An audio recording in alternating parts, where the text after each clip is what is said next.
ये है दिल्ली दर्पण। नमस्कार, आप देख रहे हैं दिल्ली दर्पण टीवी। आपके साथ मैं हूं मेहता।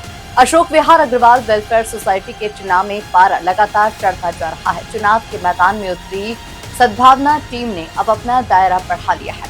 कमलानगर, सिविल लाइंस और मॉडल टाउन के बाद अब शक्ति नगर में हुई भव्य सभा ने ये साफ कर दिया है कि मौजूदा प्रधान अनिल गुप्ता के खिलाफ समाज में भारी आक्रोश है। सभा में उमड़ी भीड़ ने न केवल सद्भावना टीम का जोरदार स्वागत किया, बल्कि वर्तमान नेतृत्व के खिलाफ बदलाव की हुंकार भी भरी। देखिए शक्ति नगर से दिल्ली दर्पण टीवी की ये खास ग्राउंड रिपोर्ट।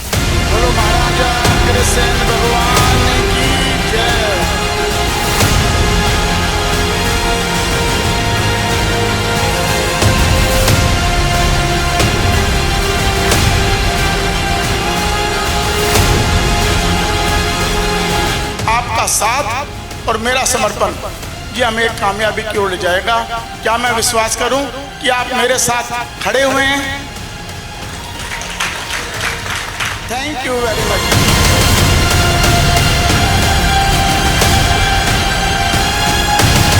ये नई जो टीम आ रही है, जिसको कि आपका आशीर्वाद मिलने जा रहा है, ये जरूर आपको आश्वासन देते हैं, बल्कि विश्वास दिलाते हैं कि आपकी भागीदारी से ही ये लोग आगे बढ़ेंगे।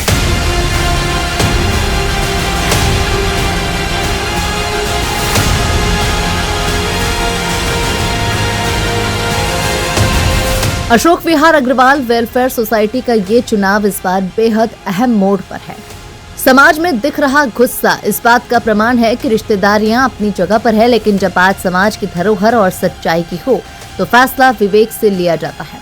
शक्ति नगर में आयोजित इस बैठक में कमलानगर, सिविल लाइंस और मॉडल टाउन के सैकड़ों ट्रस्टी एकजुट हुए, जहां मौजूद हर सदस्य ने एक सुर में वर्तमान प्रधान अनिल गुप्ता के कार्यशैली पर सवाल उठाए और सोसाइटी में व्यापक बदलाव की पुरजोर मांग की। वो एक ही व्यक्ति है, वो कहता है मैं ही प्रधान बनूंगा। तो संस्था तो संविधान के हिसाब से चलानी चाहिए, चाहे वो कोई भी हो। तो बदलाव आएगा और नई टीम अगर संविधान के हिसाब से नहीं चलेगी तो उसको भी बदला जाएगा। इतना बड़ा जनसमूह को देखकर मैंने 2 मीटिंग दोनों ही पार्टियों की अटेंड की और मुझे लगा कि लोग बदलाव चाहते हैं। आज हमारे भारतवर्ष का संविधान के हिसाब से ही प्रधानमंत्री मोदी जी भी चलाते हैं और विधान की जो कदर नहीं करता तो लोग उसकी कदर नहीं करते। निश्चित रूप से इस बार बदलाव आएगा। कैसे कदर नहीं की? जो संविधान के रूल्स हैं कि एक प्रधान 2 टर्म के बाद नहीं रह सकता, तो जबरदस्ती एजीएम में अपनी मनमानी कर उसको पास करवाया गया।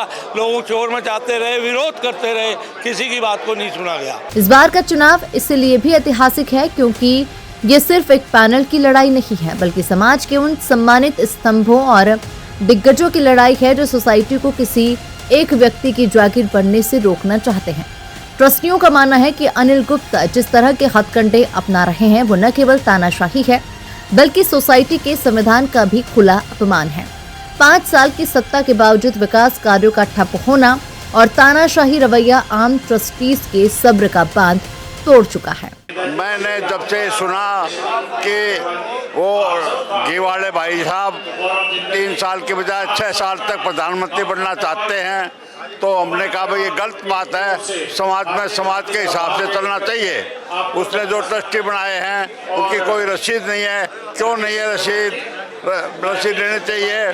दूसरी बात यह है, समाज के साथ जो समाज ने बना रखी है, जो उसके हिसाब से उनको इस इलेक्शन में प्रधान का इलेक्शन नहीं लड़ना चाहिए और इलेक्शन लड़ सकते हैं। अगले साल वो जो अपने आप ही आ जाएंगे, जो अच्छा काम करा है, तो जो अच्छा काम नहीं करा तो अपने आप ही आ जाएंगे।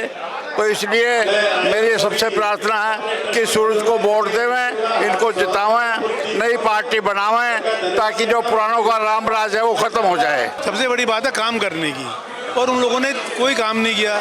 अब उन्होंने एजीएम कर ली, ये कमरा बंद करा और जी हमने ये पास कर दिया और निकाल दिया। ऐसे थोड़ी होता है कोई। कम से कम अब पवन जी हैं, अपने सुशील सिंघल जी हैं, सत्यनारायण जी हैं, ये जितने भी भाई लोग हैं अपने, ये सब काम करने वाले हैं।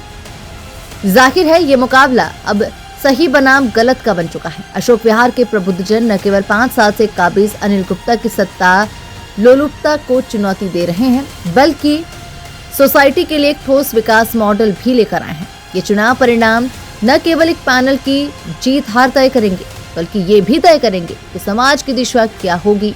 क्या समाज अहंकार को सबक सिखाएगा या फिर तानाशाही के सामने घुटने टेक देगा? आने वाली 2 अगस्त को ये फैसला 1200 ट्रस्टी करेंगे। कैमरामैन आलोक भटनागर के साथ ब्यूरो रिपोर्ट, दिल्ली दर्पण टीवी। लेटेस्ट खबरों के लिए सब्सक्राइब करें हमारा YouTube चैनल या फिर लॉग ऑन करें www.delhidarpantv.com। खबरों की कवरेज और विज्ञापनों के लिए संपर्क करें।